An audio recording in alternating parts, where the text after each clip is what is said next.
Good afternoon, everybody. Thanks for joining this session.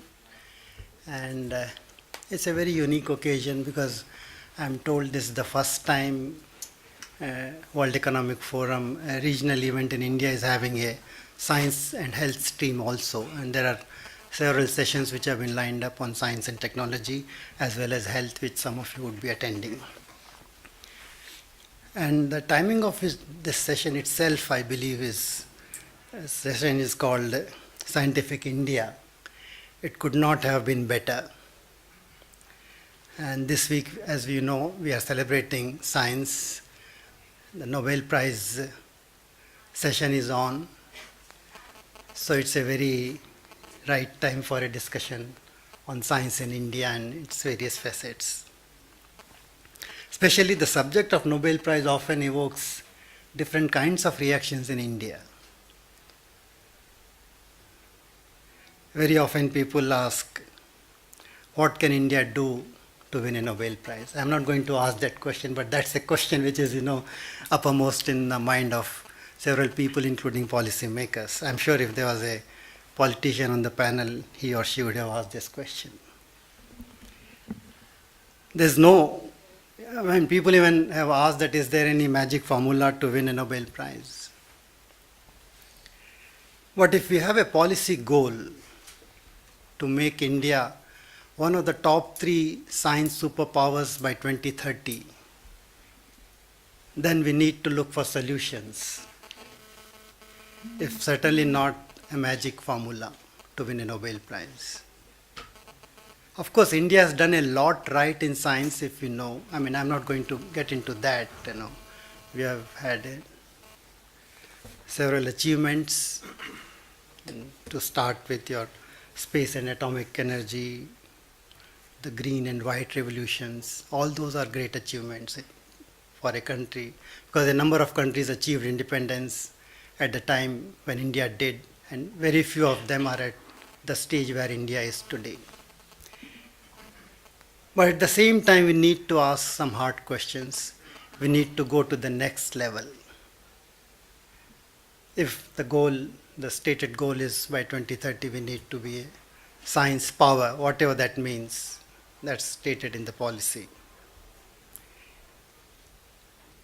And part of that discussion we are going to focus on today afternoon. I'm very privileged to have such an illustrious and diverse set of people sitting on the dais. And if I start introducing all of them, we'll have no time left for the discussion. But to put it briefly, the kind of expertise we have today. And we have Dr. Ram Gopal Rao, who is the director of IIT Delhi, was earlier at IIT Bombay. As you know, IITs are the topmost, technology and engineering schools as well as innovation hubs of India. He himself is a renowned nanotechnologist and an inventor. He has close to 36 patents to his credit, I believe. So he can talk from his personal experience as well as a technology leader. And he has also co-founded a company called NanoSniff Technologies Limited while he was at Bombay, at IIT Bombay. We have Chris Gopalakrishnan. For a business audience or a forum like WEF, I don't think I need to introduce him. He's one of the technology industry founders, having been a co-founder of Infosys, and a deep interest in philanthropy and basic science. In 2014, he announced a donation of rupees 225 crores to the Indian Institute of Science to start a Center for Brain Research, which is a unique donation, not only in the history of Indian Institute of Science, but I would say in the history of Indian science itself. There's been no such single donation devoted to basic science as such. So that stands as an example and shows his deep interest in promoting basic research. And very few examples like that we can find. And next to Chris is Sucharita Sebastian. He's an associate professor of physics at Cavendish. And what I found intriguing about her biodata while going through her brief information about her, that she also holds a degree, she has been a management consultant and holds a degree of MBA from IIM Ahmedabad. So a physicist turned management consultant, but she's right now at Cavendish teaching physics. And the far end is Shahid Jamil, again a renowned a scientist who was heading the virology group at ICGEB, International Center for Genetic Engineering and Biotechnology, and now he is the CEO of the Wellcome Trust DBT India Alliance, which is a very unique alliance, which is easily one of the largest funded joint collaborative effort between India and another country. Its mechanism has produced some very good results, which again adds value to the expertise which we have today. So we have a entire, a full set of people to talk about science and technology. People who have done science, people who are still doing science, people who are leaders, and people who have promoted technology and basic science. So it's a diverse and cross-disciplinary group as well as an audience, I'm sure. And there's a lot of expertise resides here. So this is going to be an interactive session on science and technology, as it's called the Scientific Indian. And I'm told the session is being live streamed, so there are many people who will be watching it live from wherever they are. So the message which will emanate from here will be carried forward. And I'm sure today afternoon we'll have a meaningful and stimulating dialogue and interaction. So let me start with all the panelists with a brief overview question, if you could answer in a couple of minutes each. What are the top 3 or 4 things which we need to do right to achieve that goal of becoming one of the top 3-4 leaders in science and technology? Of course, we have discussed the problems a number of times, so let's look out for some solutions. What are the things which we need to do right? Very briefly, and then we'll get on to some of the building blocks in terms of investments, in terms of innovation network, and in a few other things. So shall I start with Dr. Rao? Yeah. Thank you. Yeah. Thank you. So I am in a way representing the IIT system. And IITs are often either the poster boys or the whipping boys, depending on where you go. So, and I think government still does spend a lot of money on IITs. But again, the question is, how have we contributed to the nation building? I think it all depends on how you look at it. But overall, if you look at the Indian scenario, India is doing pretty well. Not many of you might know. In terms of research, India is actually doing pretty well. We are ranked at the 5th or 6th level in the world right now, depending on which databases you look at. We are either at the 5th position or 6th position in terms of our scientific content, scientific output. Count the number of papers written from India. So I think things have become pretty good. In terms of nanotechnology, we are ranked 3rd in the world right now, only behind China and US. And in fact, according to some of the recent statistics, per dollar spent, Indians write more papers than anybody in the world, much better than China. So I think we have become experts at converting money into research. So that part, I think Indian institutions are doing very well. You give us more money, we will write more papers. I think that there is no problem at all. But I think one of the things which we are very poor at is converting that research back to money. That we have not been able to do very well. I admit that even IITs, though we are now talking about it and trying to do that, which might take some time, but I think converting that research back to money, that ecosystem is missing in IT kind of sectors. Since Mr. Gopalakrishnan is here, I think in IT sector probably that has happened, but in hardcore technology kind of areas, it has not happened, and we are all struggling, with that particular kind of an aspect. But there are reasons why we have not been very good at it. In India, coming from a cultural background, that we all have. For Indians, we worship different goddesses for wealth and knowledge, and bringing Lakshmi and Saraswati together is often a challenge in any Indian system. And an academic, making lots of money, there is a peer pressure within the institutes that this guy must be doing something wrong or not teaching very well, not writing papers, only after making money. I think there is a kind of a peer pressure against people who are who are supposed to be seeking knowledge, but then at some point they tend to focus more on money. I think these are all cultural issues which we need to overcome. But I should tell you that the younger generation is our hope. I think they are, at least in IITs, the kind of students we are seeing things are looking better. I think one thing, though we are writing lots of papers, one thing which is definitely missing in our system is context and relevance. The relevance of our research, the context to our what we do, I think that part is missing. But that is missing simply because we are a government of India funded institutions. Our money comes primarily from MHRD, and we have all the autonomy to work on whatever problem we want. People are not giving us enough problems. The industry academia interaction in this country has been pretty weak. I think we all have to blame both the sides for that. And there is a lot of a trust deficit between these two institutions, and that is something which we are all trying to correct. But unless industry interacts with academia more closely, I don't think this relevance problem will ever get solved. And also, our education is also quite fragmented right now. If we want to do science, we go and start science institutes. If we want to do medicine, we go and start medical institutes. Want to do engineering, start IITs. But we have not been building universities or institutions which are focusing, the whole thing holistically. And we are not putting problem first. In all our research thing, we don't look at, how can I improve agricultural productivity? What technologies are required? And then once you, identify that as a problem, then all these disciplines, everything will vanish. But that we are not doing enough. If you are an electrical engineer, you work on electrical problem, mechanical problems. In the process, we are not solving the problems the way we should be doing. I think this fragmentation of education is something we need to consciously overcome. That is one thing. We need to do everything possible to bring in industry closer to academia.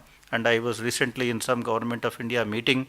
The government is expecting a arranged marriage to happen between industry and academia, which is not happening. And no, I'm sorry, the government is expecting a love marriage to happen between academia and industry, which is not happening. And I am telling them, you arrange the marriages. You just make sure that industry has no choice but to come and invest some part of their money in these academic institutions, and over a period of time there will be win-win kind of relationships. Some of them will succeed, they will come back again. I think we need to somehow make sure that industry has no choice but to work with academia. I know the industries like Infosys are doing a great job. In the Infosys, the Science Foundation and all of them, I think are making an effort in that direction. Infosys also runs the IIIT and all that, but I think that has to happen with more of these multinational industries, more of other industries. I think unless we make that happen, I don't see much future. We will continue to write more papers, beyond that nothing much will change in this country. Thank you. Chris, the ball is in your court now. Would Thank you prefer an arranged marriage or a love marriage? Thank you. Let me start off. You talked about this is the season of Nobel Prize, right? Yeah. The Nobel Prize for Physics went for the work on gravitational waves, the LIGO project, as it's called.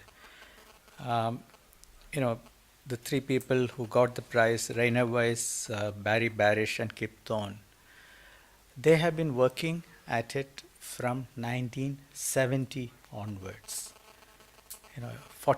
almost 40 years.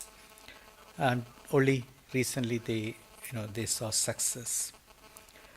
In fact, if I read right, I think Barish left his work, went and did something else, and then came back to MIT and restarted his research because he felt he was not getting anywhere.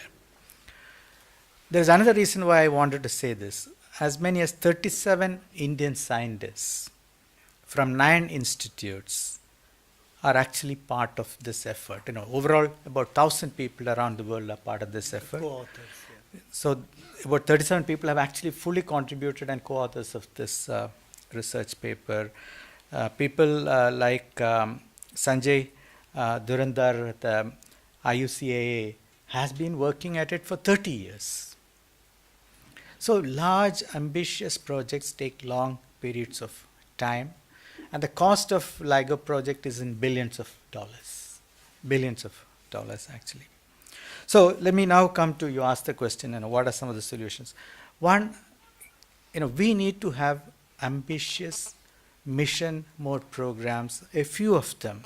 And when we do that, I'm confident in saying, I agree with Ram Gopal, our scientists are actually second to none. But they are narrowly focused. It's typically one professor, one PhD student, very small amount of fund, and very narrowly focused. Of course, in theory, one person can come out with breakthrough, but in any other field, some experiments like this, you need large setup, large amount of money, large groups. We need some mission mode projects. That's my first thing. I think we have to think big. And since these are all multidisciplinary, you will find ways in which there are different groups that can contribute to that. Second, I firmly believe that the funding to research has to increase. Today, India invests 0.9% of GDP in research. It has to go to at least 2%. Countries like Korea invest 4%. Because we are behind, I think we should target 4%. Of this 0.9%, industry invests 0.3%. So my first request to my industry colleagues is take it to at least 1.7%. So your contribution becomes 2%. The government invests the remaining 0.6%. Government has to put in an additional 1.4%. So let's target to 4%. I think we need to do that. This is required to secure the future, because the future will be built through innovation-driven, knowledge-driven economy. So we need to increase the funding for research. The government has a scheme for CSR funding. Ram Gopal mentioned this. Can we allocate 1%? That's 2% of your profits have to be allocated for CSR. Out of that, 1% goes to solve existing problems, and 1% goes to solve future problems, which is research. So can we, now subdivide this 2% into 1% for, current problems and 1% for future problems. We also need to create ecosystems around institutions for the translational work that needs to be done. Every large department, at least at the institute level, we need to have a function for translational research. If you go to MIT, Cambridge, etc., you will find a department, full-fledged department, looking at translational research and things like that. I have seen personally at IIT Madras Research Park, more than 100 startups are already there, up and running. If you look at the Economic Times award, out of the 5 awards, startups got 4 were from IIT Madras ecosystem. It is working. Government has allotted money for, I think, 6 more institutions to start Research Park. They are at various stages, but none of them have been started yet. I think we need to accelerate and we need to get that going very quickly, because these ecosystems help in the translational work. And bottom line, I firmly believe that we have good talent, we have good science, good scientists. We have to make some changes. We have to increase the funding. We have to create that ecosystem. We have to bring businesses closer, especially in the translational part of the work. And we will see big results. And we need to have ambitious goals. For example, personally, I'm looking at aging and the brain. I'm looking at how can we look at the brain and understand new models of computing. So think big, and you will see results happen. Thank you. Suchitra? So I think probably I'm closest to fundamental researcher, so I'll speak a bit about that. And my career has mostly been outside India, so I studied at Stanford, now I am faculty at Cambridge. So at least in my field, so I work in physics, in experimental physics. So I would say it's a bit, I think it's a little bit self congratulatory to say, oh, we're doing fine and our research is okay. At least in my field, if you look at scientific output, I would say of the top papers in Nature and Science, there's almost nothing coming out of Indian institutions. That's not to say Indian researchers aren't premier, but they're not at Indian institutions, they're often at institutions abroad. And I think we need to acknowledge that. And I think it's not a question of how much output is coming out, it's what is the caliber of it. And I think we've got used to mediocrity. When we talk about, oh, we have this many papers, what is the quality of the papers? How many of them are in the top journals? Are they in a Nature or Science quality journal? So in my field, so even if you look at TIFR, I did a summer research project at TIFR. The researchers there are excellent, but there was one science paper that came out, and it was a very good paper, but this was some kind of cause for immense surprise that there had been like one paper that had come out of TIFR in, I don't know, like a decade. So I think we need to recognize that a culture of excellence in fundamental research is missing right now in the Indian context.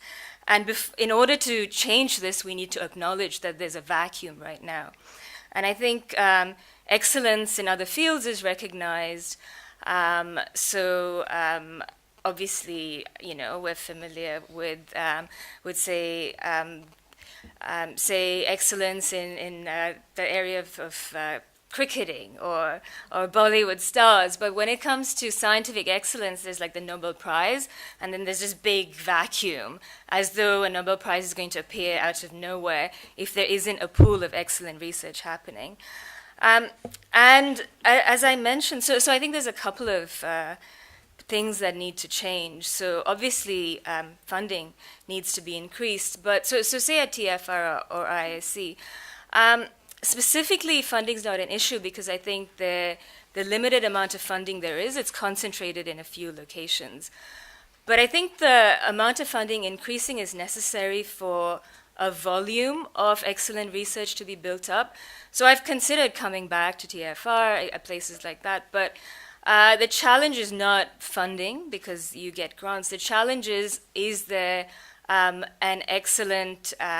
there excellent colleagues? Is there a culture where you have people, you collaborate to do fundamental research, you need collaborations, you need people to work with, you need peers you can discuss things with, and so there needs to be a large ecosystem where it's not just like one person who's excellent, and this is not going to survive in a sort of a barren ecosystem.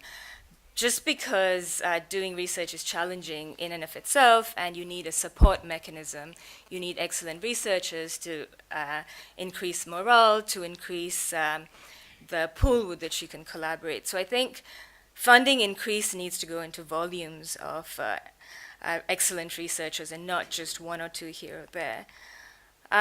I think in terms of attracting back scientific diaspora, I don't think India is doing a very good job at all. I think China is doing an excellent job. So in my class at Stanford, you had both Indian origin researchers and Chinese origin researchers in faculty as well. And I think there's a big push by the Chinese government to bring back researchers at all levels. So not just, say, at the postdoc or assistant level, at the level where they lead institutes, so they can come back and establish institutes in China.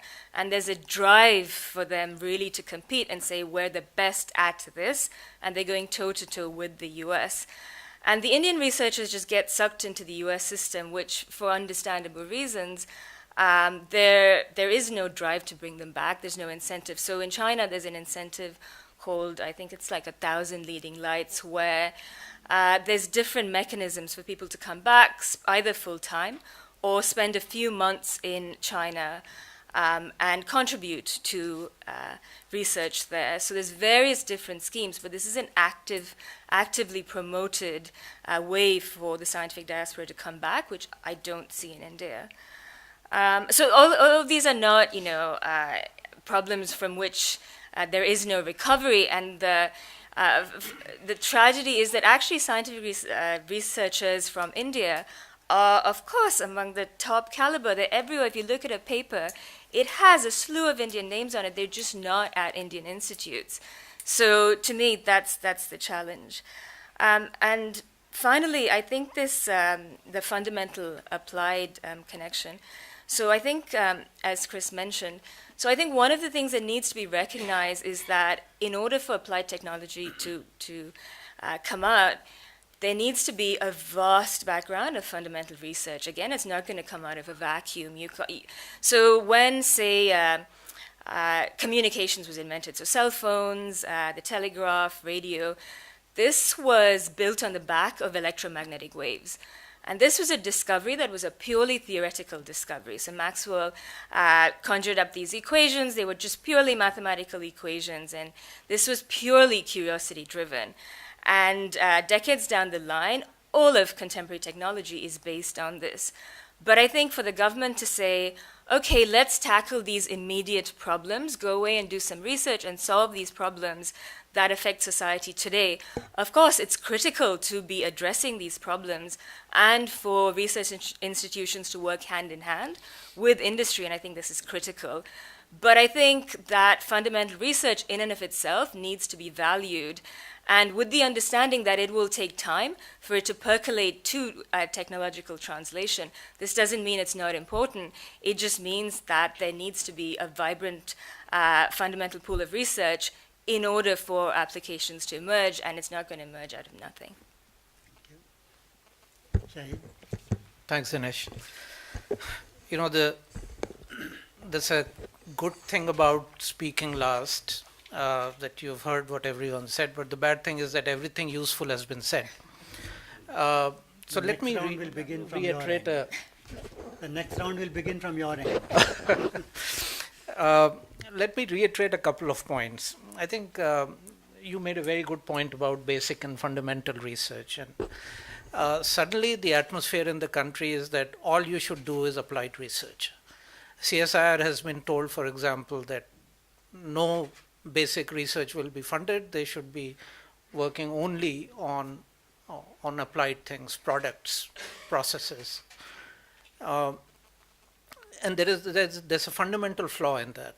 And she mentioned it very, very clearly that you need a very large background of good basic work for, good products, processes to come out of that.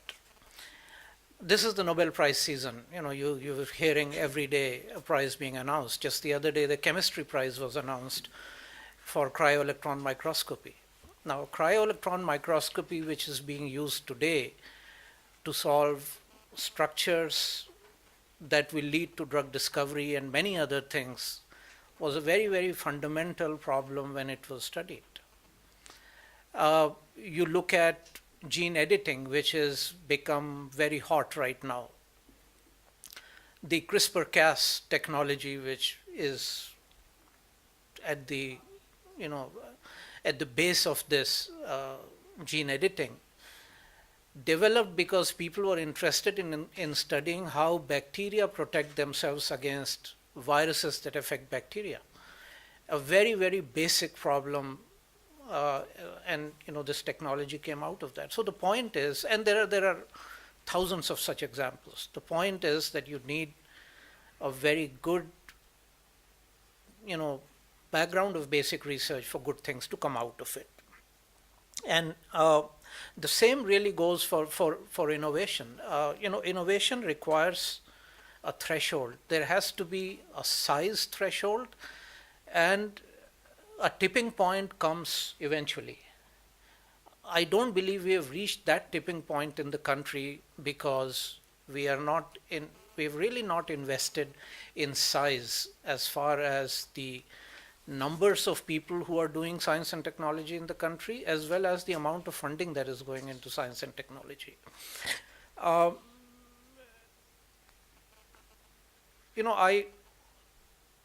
think of the example in very layman terms of Mount Everest. Mount Everest is the highest peak in the world, but the peak doesn't stand in isolation. That peak is part of the Himalayan range of mountains. If there was no Himalayas, there would be no Mount Everest. So let's try to create the range. I think the peaks will emerge themselves. So that's an important idea to take from this. Like Chris said, we need to raise the level of funding. We're currently funding at 0.88% of GDP, and we must go to 2% of GDP.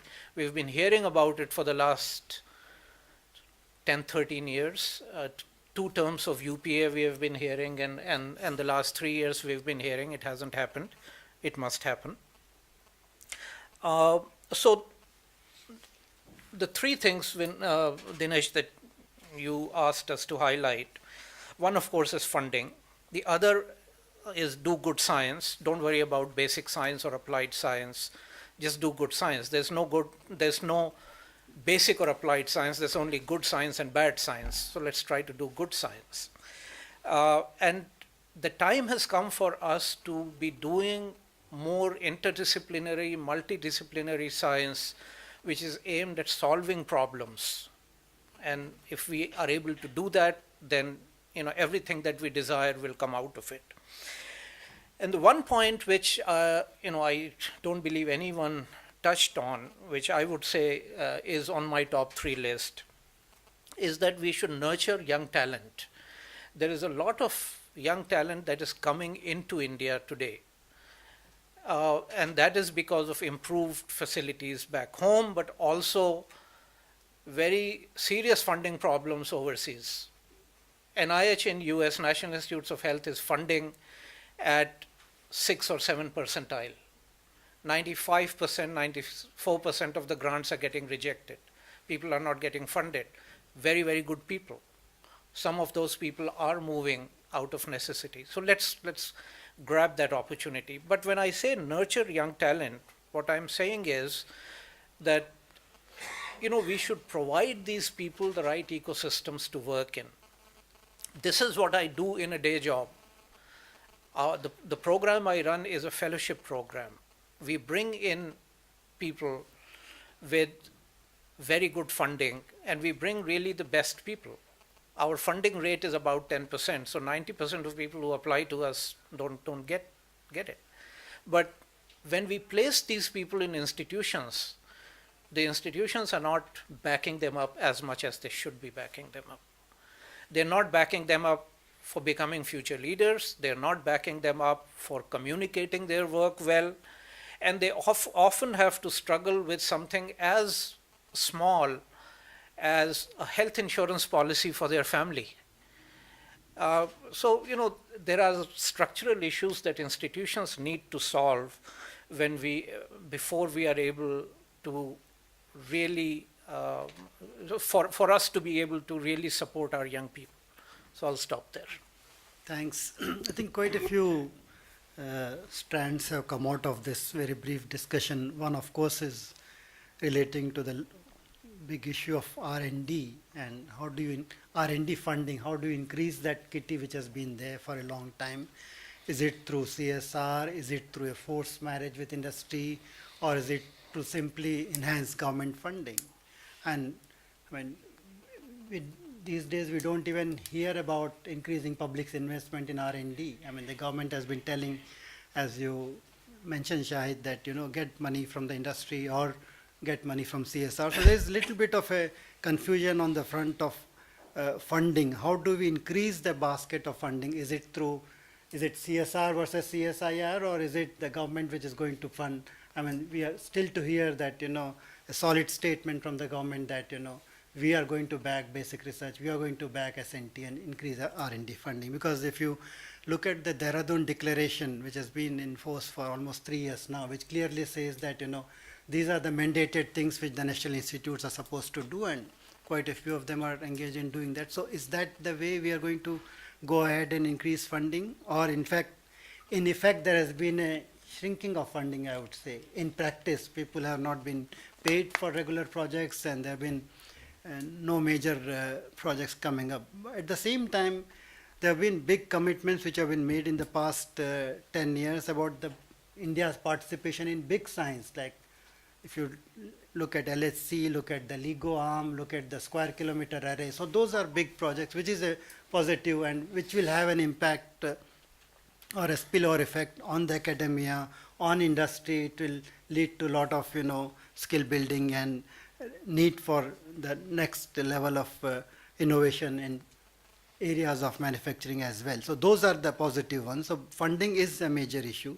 Second point which has emerged so far is that we need an ecosystem to do fundamental research. We have been doing, the institutes have been there, but is that system good enough to produce a paper in Science or Nature every week or every few months or even a few times a year? So that is another takeaway. And the third important takeaway which Dr. Rao raised in the beginning was about the ecosystem of working in collaboration with industry. So these are, I think, 3-4 takeaways which we have had so far.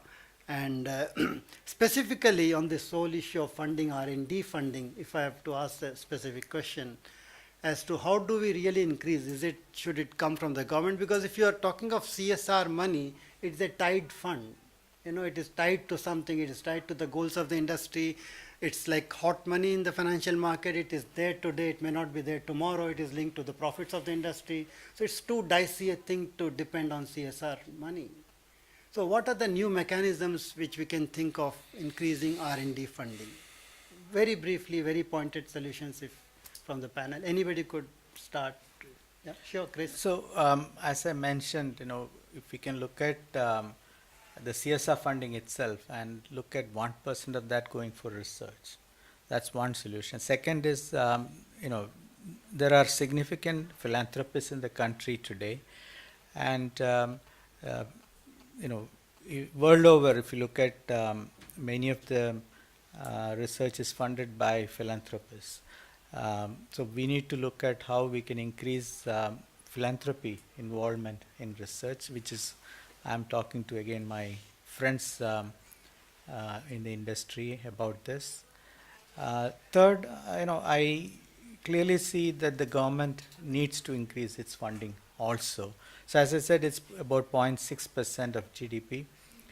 I feel that we have to do a lot of catching up, and so that's why I said 4% should be spent on research and innovation, at least for the near future. In fact, if you look at the actual numbers today in any IIT, that's the system I'm well aware of, 85% of funding comes from a government source. It's usually 10 to 15% which comes from the industries. And that is the biggest challenge. Right? R&D R&D. component. The total, no, the R&D funding, what you can say. And running of the institutes anyway comes from government. And R&D funding, only 15% maximum is what is coming from the industry. That has to change, because with the industry money will also come, the real problems, the right problems and all of that. I think that has to happen. And unfortunately, of course I interact with many industries and all that, and the travel budgets of many industries in India is higher than the money they spend on the academic institutions. You can go and look at the balance sheets of many of our multinationals. The industry has been, there are exceptions. Like I said, Infosys kind of companies are an exception, but a multinational company, I have looked at it, I have the data to show, I don't want to name any industry, the travel budgets are more than the money you spend on the academic institutions in the country. And they are the people who recruit all our students, and they have to somewhere support this education in some way. Government cannot do everything. Of course, government has to spend more money, and as a percentage of GDP it has to happen, but time has come now to do something to the industry so that they come and work with the academia. I think unless we do that, there is actually, I don't see any much of a future. And I also don't believe in this basic and applied and all of that. Research is research, good research or bad research. And if your goal is to make everything 10x cheaper, 10x better, every research becomes basic research. So that today if you have a technology and if I want to make it 10x cheaper in the future, you have to work on materials, you have to work on new processes, you have to work on so many different things. It becomes eventually a basic research which will become applied at some point of time. I think our goal in the academic institutions, particularly IITs, needs to be making things 10x cheaper, 10x better. And then the question is, how do we now build that ecosystem so that we become more focused in what we do and eventually deliver. And once we do that, these nature papers will come, the science papers will come, and all of that will eventually happen. I think that mindsets need to change. Industry needs to come forward, and the government policies need to, in a way, promote that sort of association. I think government has a major role to play, of course, in increasing the funding, but also in policies. Right. And government in this country is too soft on everything. I think government at some point of time needs to be a little bit tougher, and I think that has to be the role of the government. Shahid? Yeah, so yes, the funding for research has to primarily come from the government. Industry, as Dinesh was mentioning, the CSR funding is rather fluid. So most of it has to come from government. But I'll pick up on another point. It's not just the size of the funding, but the timing of the funding. If an investigator doesn't get the money on time, all the effort is wasted. And this has been happening quite a bit, that, first of all, when a government funding agency gives a grant, they give a grant for 3 years. This has to change. This has to go to a 5-year grant cycle. Because in a 3-year grant, what happens is that a senior investigator is always writing grants, can't focus on the work. And even in the 3-year grant, the first year money will arrive on time, and the second year money will arrive towards the end of the 3rd year. And that creates a very, very big problem for people who depend on this. So the timing has to be right as well. And as far as the size of the funding is concerned, I'll just leave you with one very interesting statistic. In life sciences, if you compare, let's say, the Indian research ecosystem versus the US research ecosystem, in US, the biggest funding agency for life sciences is the National Institutes of Health. It has a budget of about $32 billion. In India, our biggest life sciences funder is Department of Biotechnology. Its budget is about 2,200 crores. Put this in perspective, what NIH spends in 3 days, DBT spends in a year. Size does matter, because there has to be a threshold and a tipping point, and we haven't arrived there. Thank you. Suchitra, would you like? Yeah, I would just like to re-emphasize that I think government funding is critical. And I think what we found with research funding is that industry funding and philanthropist funding is, of course, vital to the progress of research. But one of the issues is that sometimes this tends to be too closely tied with the direction of research, and it tends to mandate what research should be on. And I think the government has the ability to fund just purely for excellence and merit, and not dictate the direction of the funding. And I think there needs to be a pool of funding which is purely excellence-based. And so I think the industry may have its ups and downs and what area it might like to fund in. So if we need to have a baseline of consistent funding which isn't subject to the whims of particular areas, then this has to come from the government. Thank you. At this stage, I think I'll throw open the discussion to all of you. If you have any question to any of the members on the panel, please ask. Keep your question short, identify yourself so that we know your background. Thank you. Anybody? Sure. So I'm Preeti Sinha. I run the think tank of Yes Bank, just back from the US. So my question to Mr. Rao, I want to see more state-of-the-art labs in India, these research labs you talked about.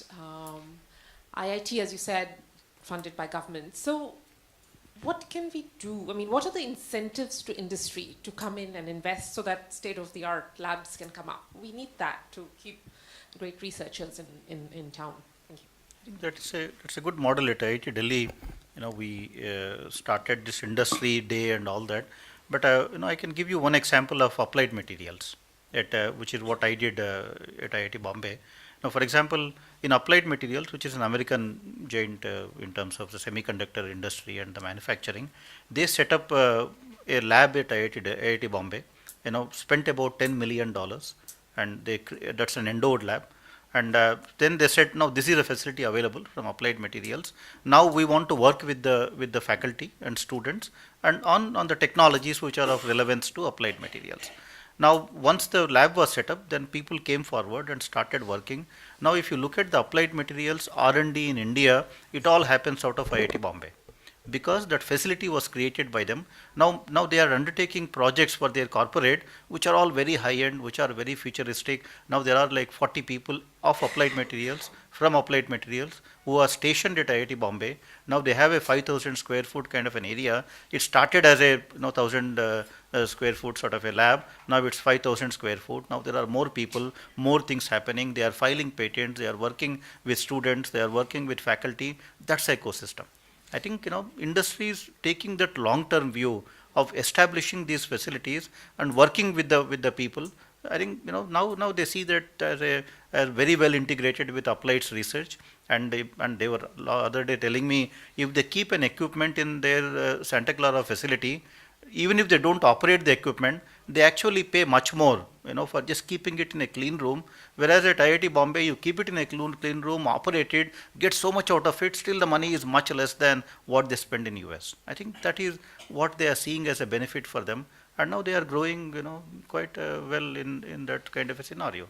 So that is the model. I think once industry takes that long-term view of establishing facilities jointly with us, lots of things will happen, because in IITs you have the best people, the best students. I think what we lack definitely because of funding. At IIT Delhi, if you ask me, 50% deficit in budget today, this year. I mean, now I can't expect government to keep on putting money. I think that other 50% should have actually come from the industries. And because that is not happening, things are looking bad, things are not able to grow at the But pace why do you that think we the want. government shouldn't put in the rest of the money? Today, the problem is government, the scale up of IIT system, if you look at, the government somehow has decided that creation of more institutions is a way to scale up the IITs. And as a result, much of the money is going towards establishing new IITs. So while government should allocate more money for IITs, but the money that we allocate, in fact, other day I was telling the government, if you look at the China, which everybody is aware of, look at two universities. This is all data available on the web: Peking University and Tsinghua University. Look at the budget of Peking University and Tsinghua University, the two universities. It is equivalent to the entire budget of MHRD for higher education. MHRD supports 120 universities. What MHRD is spending on 120 institutions in India is equivalent to the money China spends on two universities in China. So obviously, we are not competing with them, and we are what we are. And so government needs to spend more money, but I think industry has to come forward and fulfill that role. I think expecting government to keep on doing all the things, I think, is not going to work. They have established these institutes. Even the new institutes are actually coming up very well over a period of time. They will also be great institutions. But I think that ecosystem is there now. Now, if industry participates, puts in money, gives them the right problems, engages with these institutions, I think great things can happen. Great things can happen in India. And if you also, I just want to make one last point. India has actually done very well wherever, like what Mr. Gopalakrishnan said, in the mission mode kind of a way. Look at ISRO or look at atomic energy. Wherever the government said that you do whatever you want to, you finally have to fly a satellite, and the country does it very well. Wherever the goals are not properly set, as a country, for whatever reasons it is, we tend to go all over. And then when you look at the output, nothing much happens. So in the atomic energy, once they said, you do whatever it is, but you need to finally set up these plants, they all happen. I think, that mission mode kind of a way of doing things is what has worked for this country. And, for IITs, initially they said, you produce undergrad students. IITs were set up as undergraduate institutions. We became the world's best undergraduate institutions today. And then they said at some point of time, start doing research. Then we started growing our research output. Now all IITs have more PG students than UG students. At IIT Delhi, 65% of our students are postgraduate students and only 35% are undergraduate students. Now they are saying you are doing research, but now you need to do more translational research. Now we are trying to become better at that, and that's also happening. It will take some time. I think these are all, at the end of the day, 50 years, 60-year-old institutions, and we have a 200 years of the colonial kind of a rule. I think coming out of those mindsets and building these institutions is taking time, but I think funding is our biggest challenge today. And There's a question here. all of you panelists. Can you identify? I'm sorry. I'm Naresh Shah. I work for Hewlett Packard Enterprise. I run the R&D center for HP in India. You spoke about, so first of all, in terms of quality of research papers that you spoke about, or we are not talking this session about innovation coming out of India, but there is enough data on that as well. Indians outside of India are doing quite well. So it's not about the ability of the Indian folks. In India, you spoke about whether it's lack of funding, whether it's lack of ecosystem, but there's something missing. I don't know, Professor, you spoke about whether culture of mediocrity is there in India among folks, whether it's risk-taking. I think there is something more, due to which, I mean, even Professor, you spoke about you're mentioning about lack of funding. But even with whatever funds we have and whatever funds we are putting in, do we have commensurate, quality of papers, commensurate quality of product companies, commensurate world-class companies? We don't. So there's something else that's missing about what is it that we can do to, bring about higher quality of output from our countrymen in this country. Would you like? I'll make an attempt with my limited, exposure to research in the last 3 years. As I said, first of all, our team sizes are extremely small. Typically it's one professor with 1 or 2 students. That's the team size, and their goal is to produce a paper because they evaluate it based on paper. Quality of excellence, there is limited. I completely agree that we need to establish a quality of excellence across our institutes and hold them to a much higher threshold.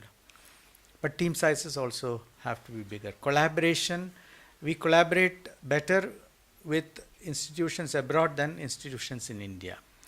And that's because, there is an opportunity to go and do some work there. But Indian institutions, across Indian institutions, the collaboration is sort of limited at this point. Plus when the funding comes from the government and the direction keeps changing, so there is now a drive to look at more applied research. Suddenly everybody shifts their focus. Yes, fundamental research is actually facing a threat in India because of lack of funding. And I have specific examples. Chennai Mathematical Institute is a good example of an institution which may die because there is no funding, and there are very good mathematicians there. And the question asked is, what is mathematics used for? Right? So they are not getting any funding. So there are examples of such things, and we need to address these things very quickly because we never know when and where this will be useful and how it will be useful, and you have to let the researchers decide what they want to work in and let them work on it till they find something or they don't find something. When I talked about mission mode projects, I only said as a country we need a few mission mode projects, and I agree, when we have mission mode projects we seem to do very well, so let's have few mission mode projects, and those are also open-ended. Now, can we find a cure for Alzheimer's? Aging is a big issue, right? Our entire world is going to face a challenge of aging. So can we find a cure for Alzheimer's? That's the kind of mission mode projects I'm talking about actually. It's really not, can we create a better computer tomorrow? So that's what I believe we need to do. Right. That quality part of it, If there are no more questions, then I would request Shahid and Dr. Rao to interject. Any questions? There's one. I can't see. Hi, I'm Sandhya from Adecco Group, and we are an HR solutions company. One of the most common problems that we face, and this is something in correlation with building a very healthy ecosystem, is that there's in-campus recruitment for jobs, for research, and for research-oriented jobs in pharma, etc., in the top-tier institutions. We have a huge amount of students studying applied science, research, engineering in mid-tier universities as well. And it's become a common trend for people with very good degrees to move into something else because they're not finding the right jobs. How do we create this collaborative ecosystem where the top universities within India, with mid-tier universities in India, work together to create something healthy and pool resources rather than, as you mentioned, looking towards the West or moving to some... Do you think funding is the core issue? Because I think it may be something more. Thank you. No, there's one more question. Well, directly relates to consent. I'm a Dietrich Great political scientist from Germany and South Asia expert. It reminds me of the issue that India for a long time has been known for producing more academic output than it can actually employ, which is an issue of a long time, 20, 30 years or so, and it's actually growing. At the same time, there are other models, let's say in the US or other countries, where universities and institutes are using their resources to create facilities for employment of students in terms of self-employment, in terms of job creation, in terms of startup centers. To what extent does India go for this opportunity which requires structural change, administrative change, where you have to change the mindset that actually you have to create the jobs yourself? I think that's one issue which we have not been able to touch upon during the discussion about the governance of our institutes. Is there a question there? Yeah, I can't see. I'm from State Bank of India, and I'm an economist. So my question is that if you have to cultivate a mindset towards a scientific pursuit, then is it not important in India that we should create a textbook for history of science and technology? I find it very odd that NCERT runs a history book, but it never runs a course on history of science and technology. Why I said it, because I was supposed to draft a speech for SBI chairman, and it was on a scientific topic. Now, I had very deep pains to find out a book which talked about history of Indian science and technology. There was no book. That not a single scientist. Of course, I can read books by, say, Dr. Abdul Kalam or say biography of say Vikram Sarabhai, and I can understand a few technologies. But there were so many technologies, and I think so. When it comes to scientific education, my own take is that not only the past is uncertain, even future is uncertain. So the time spectrum and the outlook itself has become narrowed to very. I'm not saying the scientists are bad or the institutions are bad. But the fact is that the key to ignite the mind, which is like the textbook of history of science and technology itself, is missing. That is what is my take. Thank you. So what I will do is, since we are very briefly. Yeah, very quickly. So introducing myself, I am a salesman. I work in TCS. Two questions. One is the question of the government spending on creating more IITs rather than spending at an IIT. So the question of scaling out versus scaling up.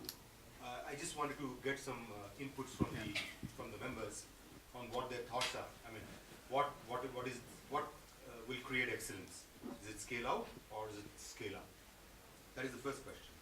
The second is the funding of the government doesn't necessarily come from the Ministry of Science and Technology or whatever. See, if you look at several of the cases, for example, there was this case in US where potato skin was used to treat burns. That entire funding was done by the Army, US Army. The company Checkpoint, if you're aware of, which is in the security business globally, came out of Israeli Army. Okay, funded entirely by Israeli Army. So the funding from the government, which is a very nebulous entity, is not just Ministry of Science and Technology, right? So it has to spread. And if it spreads, I think we will have what Krish was looking at, upping the spread from the government? Thank you. So since there's not much time to answer all the questions individually, what I would do is request the panelists to say in couple of sentences their parting thoughts and keep some of the issues which have been raised by people from the floor so that we could address them differently in each one of our statements and not go over and repeat them. Maybe we could start with Shahid, your parting thoughts, and keep some of the questions, issues which have been raised, which you feel you could answer. So there was an interesting question, why Indians outside India do well and Indians in India don't do as well. I believe, a general answer is ecosystem, but ecosystem involves many things. It involves colleagues, it involves students, postdocs, and postdocs is something which is almost entirely missing from our research ecosystem. Core facilities, collaborations, size. Now, let me dwell on size for just half a minute. An institute in India is about the size of a department in a major university in the US. An institute is a standalone entity. If you have to collaborate with somebody who does something very different, you have to go to a different institute or a different university. You cannot ever find the same, a complementary person in the same institute. That doesn't happen in a US university. You go to a Stanford or you go to a Berkeley or you go to, any medium-sized university in the US, you will almost always find somebody to collaborate within campus. So that's a big difference. Hindsight is 2020, of course, but institutes, when they were set up in India as separate entities, I think was a mistake. Institutes should have been embedded in universities, and that hasn't happened. And maybe if we are going to set up new institutes for this or that, they should always be embedded within a larger academic environment. That hasn't happened, but I hope it happens, because it will open up many more opportunities, not just for improving our universities, but also giving institutes the kind of talent and ecosystem that is ideal for them. Suchitra, your 60 seconds. So one of the things I'd like to emphasize is that, yes, why are Indians doing better outside than here? One of the issues is that the best students don't pursue fundamental research here. The idea is go to do medicine or engineering, which will give you a career, which I understand the motivation for that. But I think increasing the desirability of pursuing a career in fundamental research, and this is also tied to the fact that what do you do after a degree such as that? And elsewhere, one can do jobs in industry. So there's a pathway to go from a career in fundamental research, not just to academia, but also to industry. And so I think in order to cultivate excellent students and a culture of excellence, a culture of innovation in learning right from early on, I think this has to involve getting the best students and the best teaching and the best research environment. And this involves both injection of funding, injection of excellent researchers and teachers. Embedding in universities, I think, is critical and ties with with industry and employers, so that there is a pathway for excellent students in this route to have a career not just in academia, but in the rest of industry as well, are crucial for the research ecosystem. Thanks. Chris? We did talk about funding. We talked about entrepreneurship, startup ecosystem. We need more of those. IIT Madras Research Park is a good example of something that seems to be working. On history of science and technology, I agree, and that's the reason why I'm from the IT industry, so I created an app called Itihasa, some self-promotion here, about the history of IT industry. And it's actually, if you want to build something, look at the IT industry. It's the second largest ecosystem for IT professionals in the world. almost every single company that you can think of is running their IT out of India today. And we have 4 million professionals doing all kinds of work in India, including high-end work, research work, etc. And why did it happen? Because the seeds were sown in 1955, interestingly by Homi Bhabha and people like that, Vikram Sarabhai. And I've actually documented the history of Indian IT. And I think it's necessary to look at some of those things. We had excellence in science and also, but somewhere we lost our path, and we need to go back. And to me, I think we have to also think about where we are in the development of the country, where we are as per capita income and things like that. And something to do with that is also where, the reason for where we are actually. Per capita income is $1,800 or $2,000. So, if I were a father, I would send my child to engineering or medicine, because that's what is very important for me at this point of time. Dr. Rao. Yeah, I think I just wanted to address this quality thing. Everybody somehow thinks that the quality of research is bad because of whatever reason it is. Just go to QS. If you look at the QS ranking, which is one of the respectable, very respected international ranking, there is an app you can download, and you can actually look at how our institutions figure in terms of multiple parameters they rank the institutions with. Overall ranking, there is something. Look at the research output. All main IITs will figure in the top 50 compared to the world universities. Now you can say the quality is bad. How does one judge the quality? Looking at the number of citations to your paper. And if you look at the citations, all main IITs again rank in the top 50. IIT Delhi is ranked 32 in terms of citation index. Now how do you judge quality? How many people are citing your paper? And that is where Indian institutions are actually doing very well. IIT Bombay, IIT Delhi actually figure in the top 50 when it comes to even the quality of research. So therefore, it's a myth that our research is bad kind of thing. With whatever money that we are getting, we are actually doing a decent job. What is missing right now in Indian system is the society connect.